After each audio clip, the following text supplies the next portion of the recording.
नमस्कार दोस्तों, आज हम आप लोगों को बतलाएंगे क्लास 10 यानी कि वर्ग 10 10th क्लास के इतिहास चैप्टर का दूसरा अध्याय, जिसका नाम है समाजवाद एवं साम्यवाद। जिस चैप्टर में हम सबसे पहले देखेंगे कि ये समाजवाद क्या है। तो चलिए प्रश्न संख्या 1 से शुरू करते हैं। तो समाजवाद क्या है? आंसर में दिया गया है कि उत्पादन, वितरण एवं लाभ पर राष्ट्र तथा समाज का नियंत्रण और आर्थिक एवं सामाजिक समानता की स्थापना समाजवाद कहलाता है। यानी कि उत्पादन, वितरण एवं लाभ पर राष्ट्र तथा समाज का नियंत्रण, और आर्थिक एवं सामाजिक समानता की स्थापना समाजवाद कहलाता है। चलिए अब अगला प्रश्न पर चलते हैं। तो अगला प्रश्न क्या कहता है? प्रश्न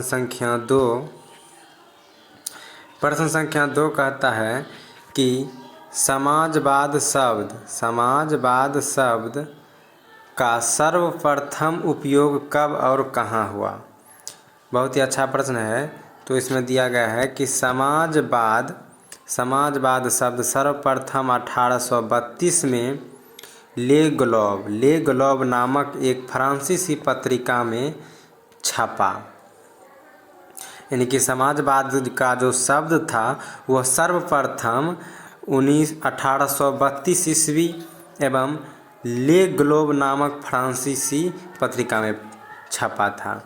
अब चलिए अगला प्रश्न है कि खूनी रविवार क्या है? खूनी रविवार क्या है? तो चलिए देखते हैं कि 1905 ईस्वी के रूस और जापान के युद्ध में रूस एशिया के एक छोटे से देश जापान से पराजित हो गया।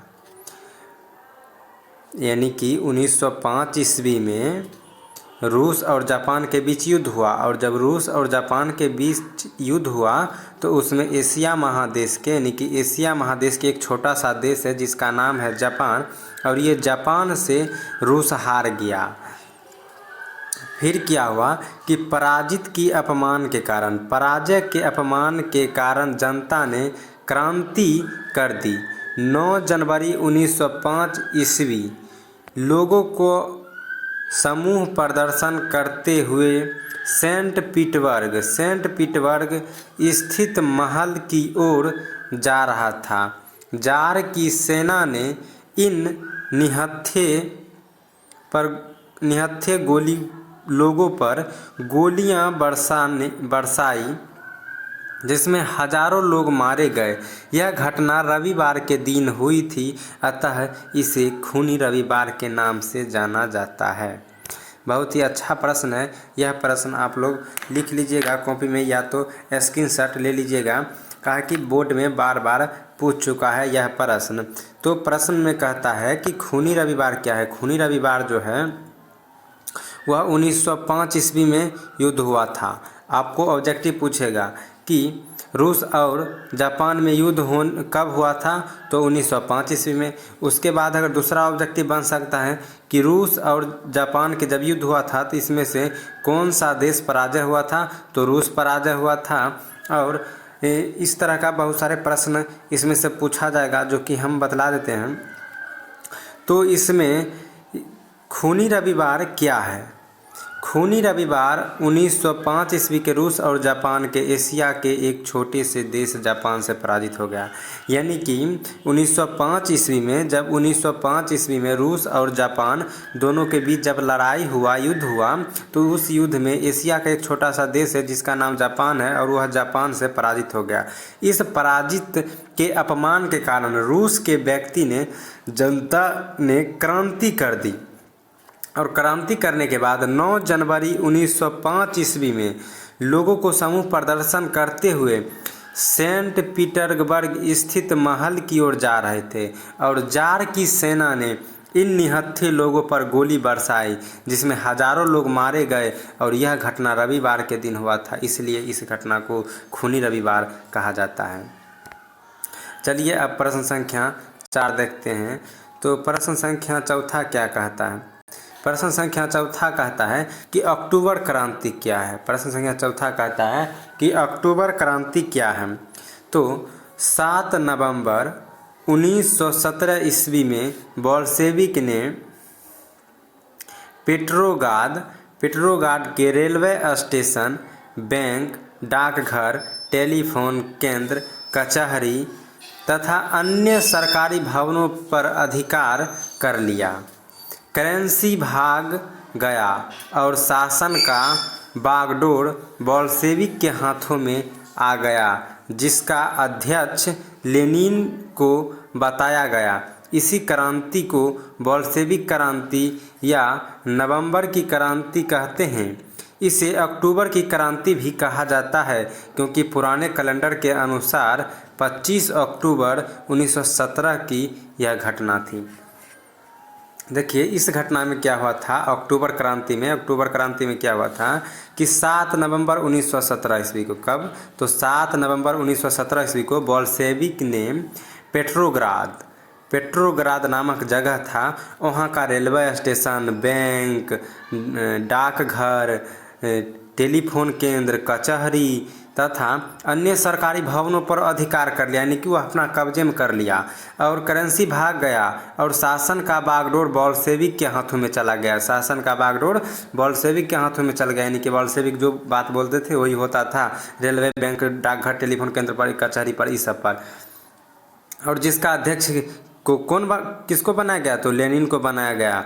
और वह लेनिन इसी क्रांति को बोल्शेविक क्रांति भी कहते हैं, या नवंबर की क्रांति भी कहते हैं, या अक्टूबर की क्रांति भी कहते हैं। और यह पुराने कैलेंडर के अनुसार 25 अक्टूबर 1917 ईस्वी को हुआ था, इसलिए इस घटना को अक्टूबर क्रांति भी कहा जाता है।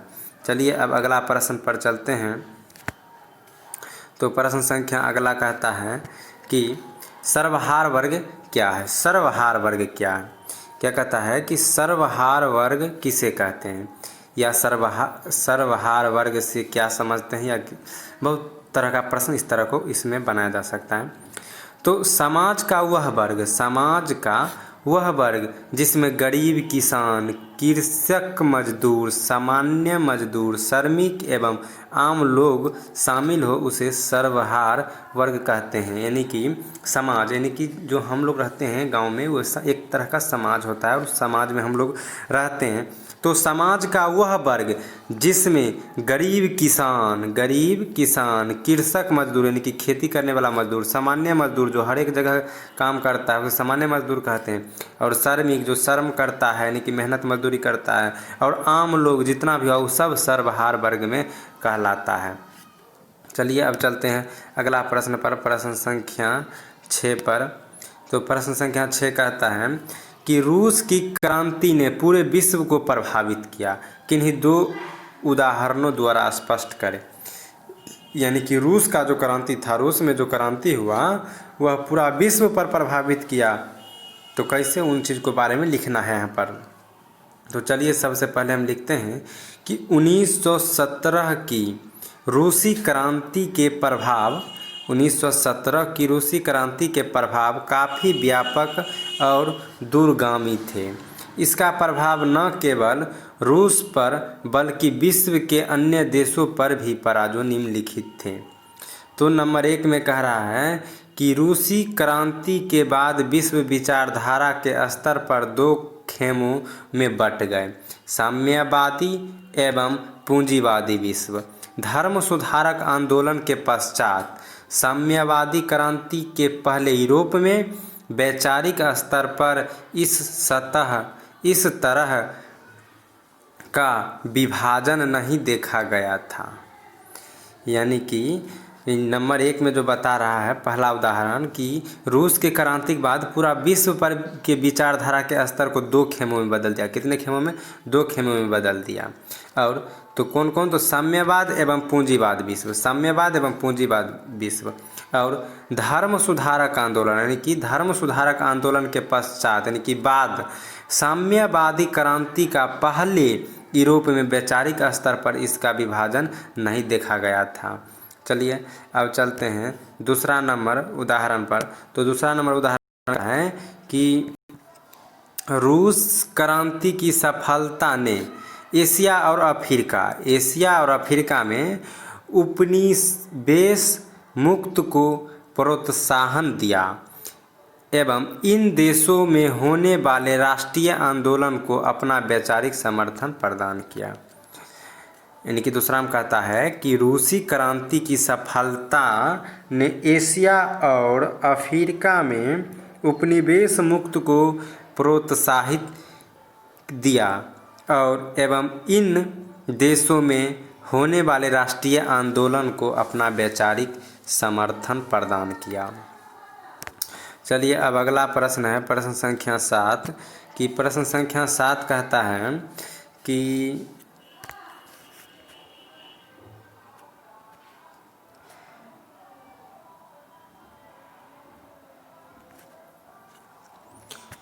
प्रश्न संख्या 7 है कि क्रांति के पूर्व यानी कि क्रांति के पूर्व रूस के किसानों की स्थिति कैसी थी। यानी कि क्रांति यानी कि जब लड़ाई था उस लड़ाई से पहले, उस लड़ाई से पूर्व जो है वहाँ का किसानों की यानी कि रूस की किसानों की क्या स्थिति थी, तो उन चीज़ों को लिखने के लिए कहता है। तो चलिए यहाँ पर देखते हैं कि सबसे पहले लिखने का टाइटल यह होता है कि क्रांति के पूर्व रूसी किसानों की स्थिति अत्यंत दयनीय थी। वह अपने छोटे छोटे खेतों में पुराने ढंग से खेती करते थे। उसके पास पूंजीवाद का अभाव था और करों के बोझ से दबे हुए थे। समस्त कृषक जनसंख्या 1/3 भाग भूमिहीन था।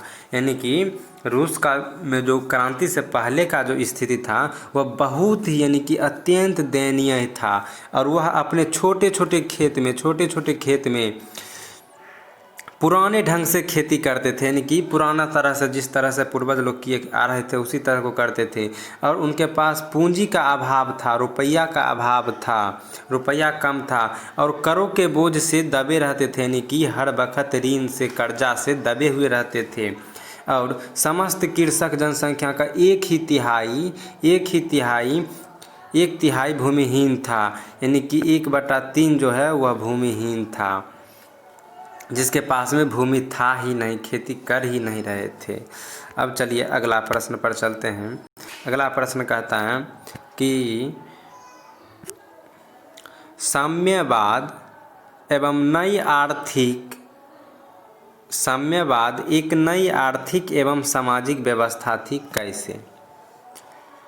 तो मजदूरों को पूंजीपतियों के शोषण से मुक्त करना, उत्पादन एवं वितरण में समानता स्थापित करना, मजदूरों को विशेष सुविधाएं जैसे कार्य के घंटे, वेतन, मजदूरों के संघ बनाने की सुविधा तथा मजदूरों की न्यूनतम आवश्यकताओं को पूर्ति करना, सामाजिक व्यवस्था के वर्ग संघर्ष को समाप्त कर वर्गहीन समाज की स्थापना करना।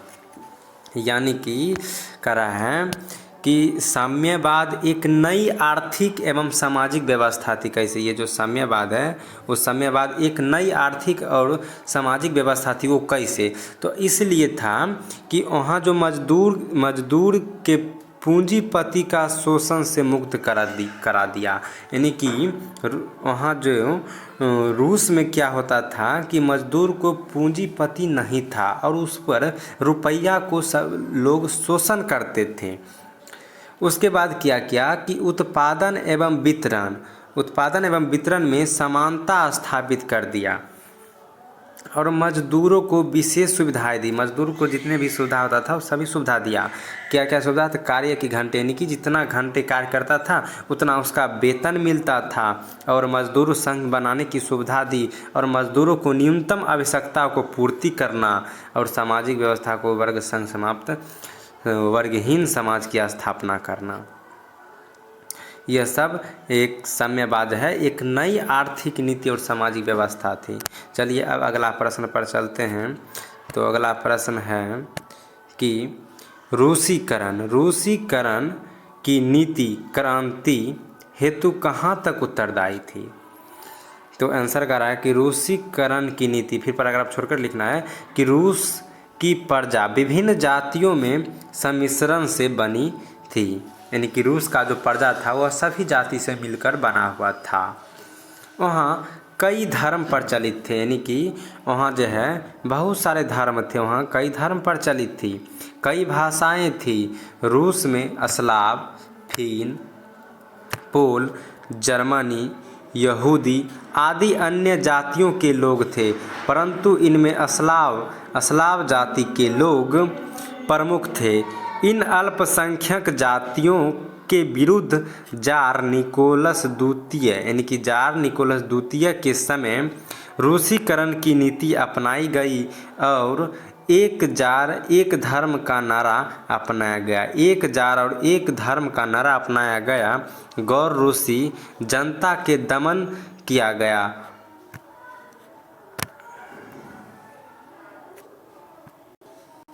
इनकी भाषाओं पर प्रतिबंध लगाए गए, इनकी संपत्ति छीन ली गई। 1863 में इन नीति के विरुद्ध पोलो ने विद्रोह किया तो उसका निर्दयता पूर्वक दमन किया गया। इस कारण गैर रूसी जनता में असंतोष फैल गया और वहाँ राजशाही का विरोध हो गया।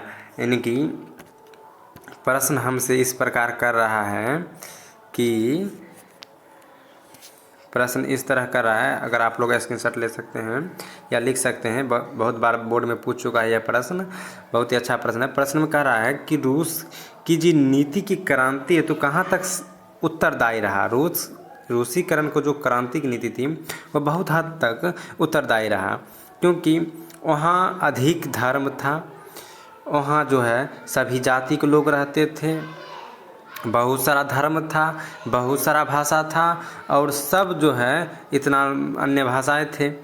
इस सब में स्लाव जाति के लोग प्रमुख थे, यानी कि ज़्यादा थे, और अल्पसंख्यक जाति के विरुद्ध जार निकोलस द्वितीय के समय रूसीकरण की नीति अपनाई गई और एक जार एक धर्म का नारा लगाया गया और इन्हीं सब तक उत्तरदायी रहा।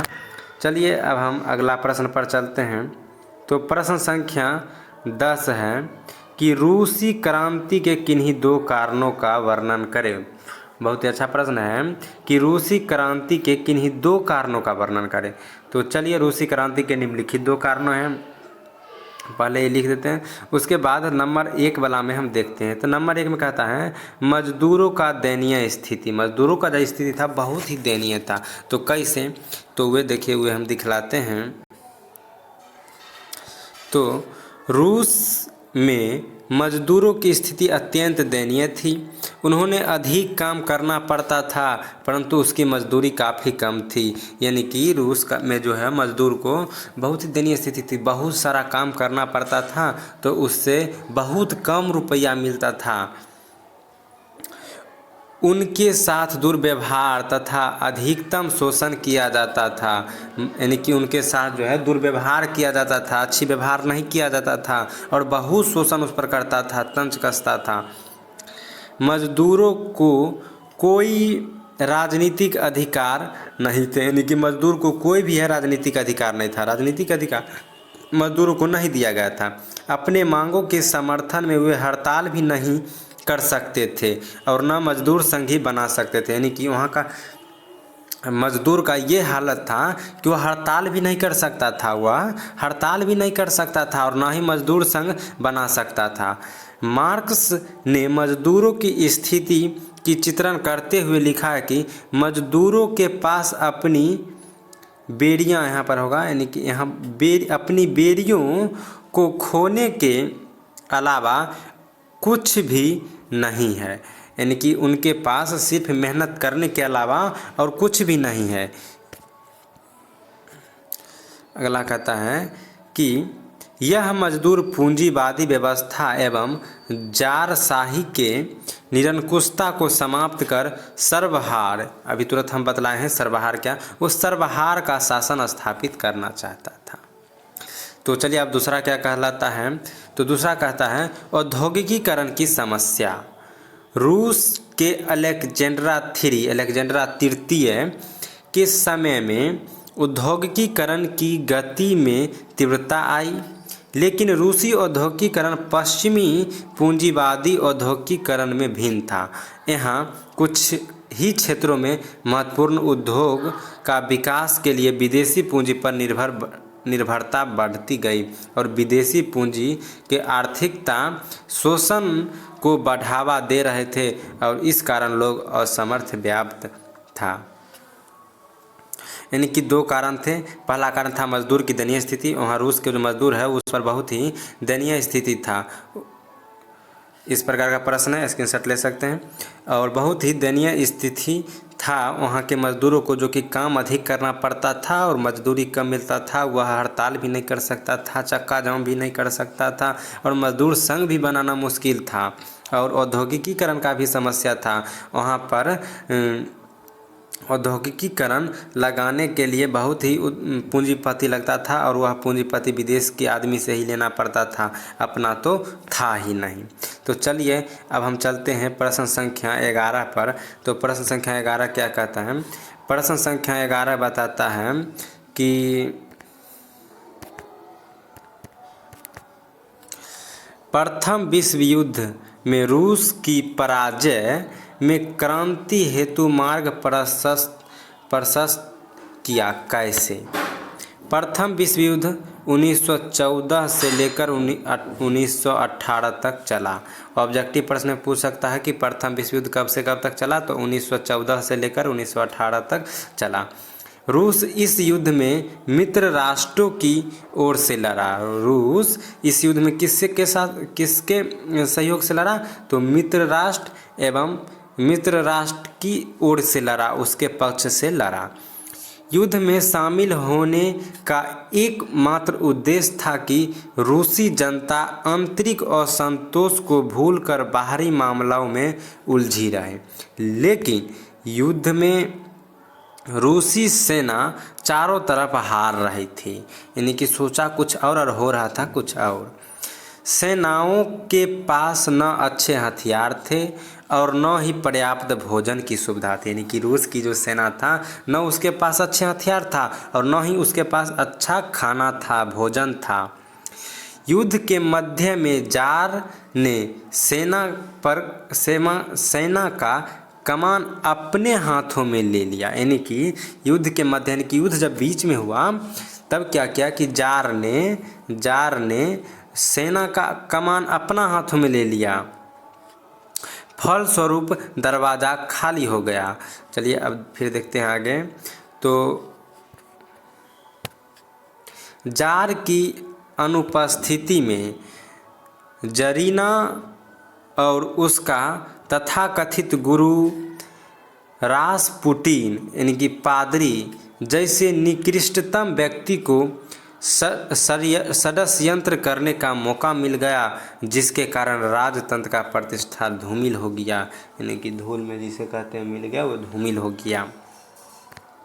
देखिए प्रश्न में कह रहा है कि प्रथम विश्व युद्ध में रूस की पराजय ने क्रांति हेतु मार्ग प्रशस्त किया कैसे? तो प्रथम विश्व युद्ध जो है वह 1914 से 1918 तक चला और इसमें क्या हुआ कि रूस का जो व्यक्ति था वह मित्र राष्ट्र की ओर से लड़ा। जब मित्र राष्ट्र की ओर से लड़ा तो इसका लड़ने का एक उद्देश्य था कि रूस की जनता का आंतरिक असंतोष को भुलाकर और बाहरी मामलों में उलझे। लेकिन युद्ध में रूसी की सभी सेना हारने लगे और सेना हारने का कारण था कि उसके पास न ही अच्छे हथियार थे और न ही उसके पास में अच्छे यानी कि खाने के लिए भोजन थे। युद्ध के मध्य में जार ने क्या किया कि सभी सेना का कमान अपने हाथों में ले लिया और फलस्वरूप दरवाज़ा तो खाली हो गया और जार की अनुपस्थिति में जरीना और उसका तथाकथित गुरु रासपुटिन, यानी कि पादरी जैसे निकृष्ट व्यक्तियों को। प्रश्न संख्या 12 कहता है, प्रश्न संख्या 12 कहता है कि यूरोपियन समाजवादियों के विचारों का वर्णन करें। तो इसका आंसर क्या होगा कि ऐतिहासिक दृष्टि से आधुनिक समाजवाद का विभाजन 2 चरणों में किया जाता है, मार्क्स के पूर्व एवं मार्क्स के पश्चात, यानी कि मार्क्स के पहले और मार्क्स के बाद। मार्क्सवादी विचारकों ने इन्हें क्रमशः यूरोपियन समाजवाद तथा वैज्ञानिक समाजवाद का नाम दिया। यूरोपियन चिंतक आंतरिक चिंतक थे। उन्होंने पूंजी और श्रम के बीच संबंधों की समस्या का निराकरण करने का प्रयास किया। इनकी दृष्टि आदर्शनीय थी। यह प्रबुद्ध चिंतकों की तरह मानव की मूलभूत अच्छाइयों की जगत की पूर्णता में विश्वास किया करते थे। इन्होंने वर्ग संघर्ष के बदले में वर्ग समन्वय पर बल दिया। यानी कि प्रश्न कह रहा है कि यूरोपियन समाजवादियों के विचारों का वर्णन करें। यूरोप को जो समाजवाद था उसके बारे में वर्णन करने के लिए कह रहा है। तो वहाँ ऐतिहासिक दृष्टि से जब देखा जाए तो समाजवाद जो है, ये समाजवाद इनके दो चरण में हो गया।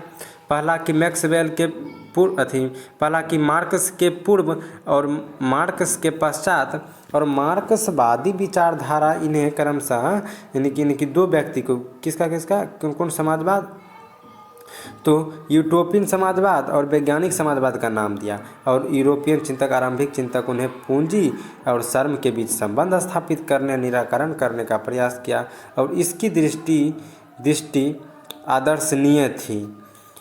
यह प्रबंधक चिंतकों का मानव का मूलभूत अच्छाई को जगत पूर्णता में विश्वास किया करते थे। चलिए अब प्रश्न संख्या अगला देखते हैं। प्रश्न संख्या 13वां है। प्रश्न संख्या 13 कहता है कि नई आर्थिक नीति मार्क्सवादी सिद्धांतों के साथ समझौता था कैसे।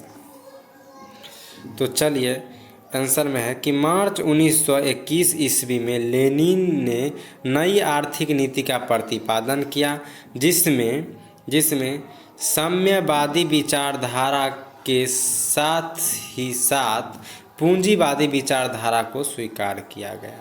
यानी कि नई आर्थिक नीति में यह था कि मार्च 1921 ईस्वी में लेनिन ने नई आर्थिक नीति को प्रतिपादन किया, जिस साम्यवादी विचारधारा के साथ साथ पूंजीवादी विचारधारा को भी स्वीकार किया। जैसे नंबर 1 में दिया गया है कि कृषकों से अतिरिक्त उपज की अनिवार्य वसूल बंद कर दिया एवं किसानों को अतिरिक्त उत्पादन को बाजार में बेचने की अनुमति प्रदान की।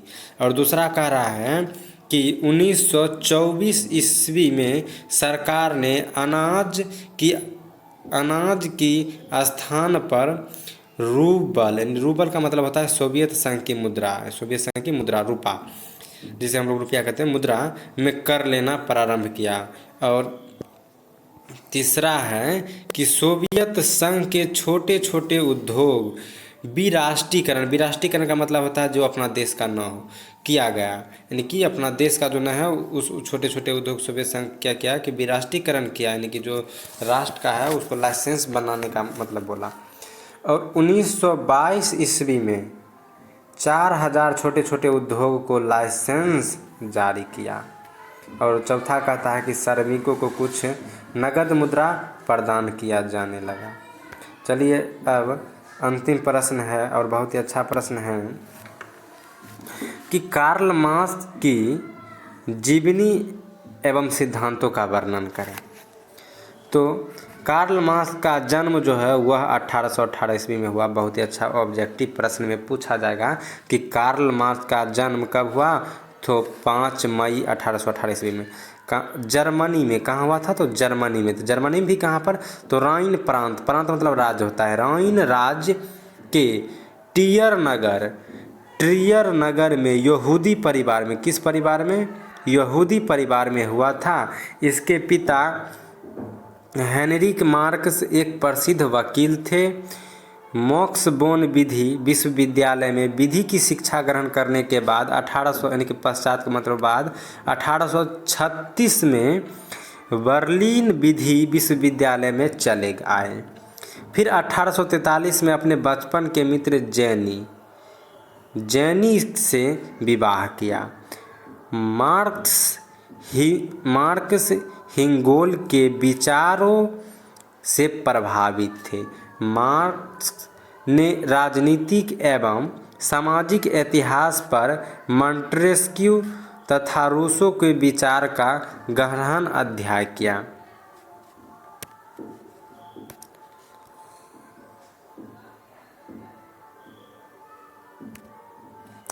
1844 ईस्वी में मार्क्स ने मुलाकात फ्रेडरिक एंजेल्स से प्रेरित में हुई। मार्क्स ने अपने मित्र फ्रेडरिक एंजेल्स के साथ मिलकर 1848 ईस्वी में कम्युनिस्ट मैनिफेस्टो यानी कि साम्यवादी घोषणा पत्र प्रकाशित किया, जिसका आधुनिक समाजवाद कहा जाता है। जिसको क्या कहा जाता है? आधुनिक समाजवाद कहा जाता है। इस घोषणा पत्र में मार्क्स ने अपने आर्थिक, सामाजिक और राजनीतिक विचारों को स्पष्ट रूप से व्यक्त किया। 1867 ईस्वी में मार्क्स इस एंजेल्स ने दास कैपिटल की रचना की। किसका? दास कैपिटल की रचना की, जिसे समाजवादियों की बाइबिल कहा जाता है। यही दो पुस्तक मार्क्सवादी दर्शन के मूल सिद्धांतों को प्रस्तुत करती है, जिसे 20वीं सदी का साम्यवाद कहा गया।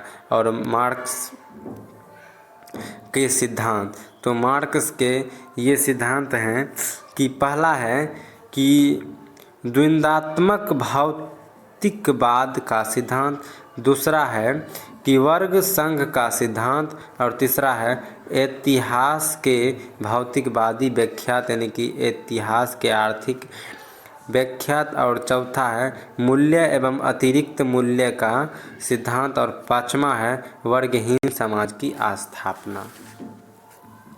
हमारे वीडियो आप लोगों को अच्छा लगा होगा तो लाइक ज़रूर करिएगा, और चैनल पर नए हैं तो चैनल को सब्सक्राइब करना नहीं भूलिएगा। और इसी प्रकार के आप लोगों को प्रश्न उत्तर मिलता ही रहेगा।